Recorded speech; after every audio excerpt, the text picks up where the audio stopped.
انت على السوشيال ميديا ظروفك ايه في السوشيال ميديا؟ 24 ساعه. لا مش حاسه انه في، يعني انا بتابع السوشيال ميديا عندك بحس ان اعمالك بس، يعني انا الحفله بتاعتك وخلاص، يعني بالظبط. الاغنيه يعني سوشيال ميديا مهني، دي حقيقه. ما هو مهني المكتب امتى؟ بتاعك بالظبط. مش فيش حاجه شخصيه. لا لا لا، مش ما تلاقيش حاجه شخصيه كتير، لا.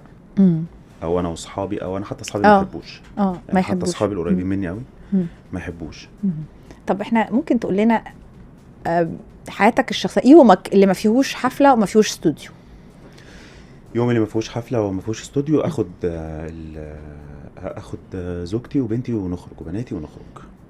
انت بتعرف تخرج ازاي؟ طبعا. ازاي بتخرج؟ مأمن مكانين 3. بتخرج تعمل انا مش فاهمه هو انت بخرج دي بتعرف تفرح؟ ازاي؟ لا ازاي تخرج يعني؟ كلمه غريبه بصراحه. لا، باخدهم كده، بيبقى فيه كام مكان كده بنعلم عليه، بنخرج وبعدين احنا بنتبسط مع بعض في اي ظروف. ممكن نخرج نقعد نمشي بالعربيه ساعه ساعتين، نرجع تاني على البيت، احنا كده غيرنا جو. ممكن نطلع فوق نقعد نشوي ونعمل حاجات، نجيب صحابنا، نقعد نجيب صحابي البيت، زيارات منزليه يعني. بالظبط.